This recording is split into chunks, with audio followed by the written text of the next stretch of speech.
Magandang umaga mga bata. Kamusta? Ako nga pala si Binibini Persia ay inyong makakasama para sa aralin ito. Handa na ba kayo matuto sa bago nating aralin?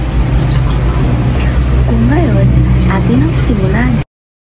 Ang ating aralin ngayon ay patungkol sa paksang pang-ukol. Ano nga ba ang pang-ukol?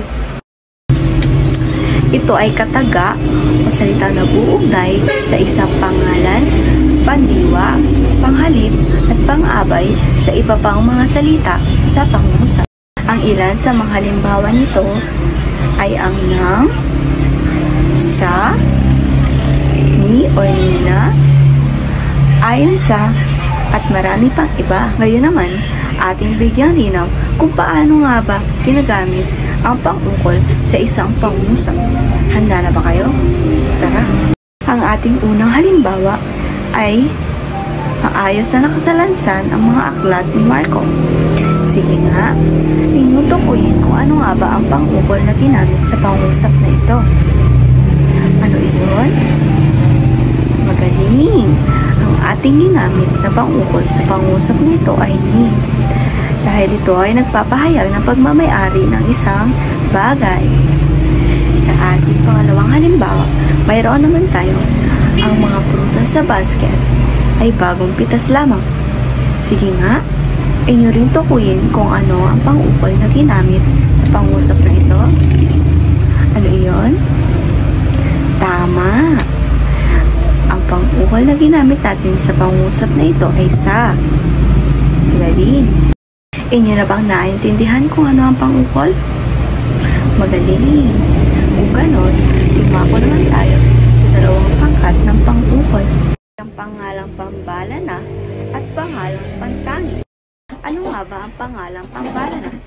Ito ay nagsisimula sa maliit na titik na tumutukoy sa pangkalahatang ngalan ng tao, hayop, bagay, lugar, pangyayari, at iba pa. Ang pangalang pantangi ay tumutukoy sa tiyak na ngalan ng tao, hayop, bagay, lugar, o pangyayari, at nagsisimula ito sa malalaking titik.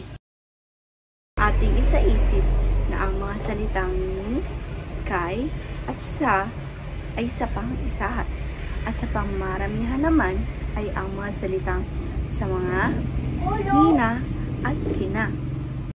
Inyo na bang lubos na naintindihan kung ano ang pang-ukol? Kung gayon, inyong tukuyin kung ano nga ba ang angkop na pang-ukol sa pangungusap.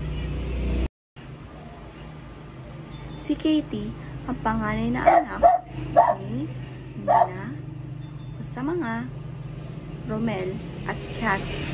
Ano ang wastong pang-ukol ang ating gagamitin sa pangungusap na ito? Ano? Tama! Nina. Si Katie, ang panganay na anak ni Romel at Kat.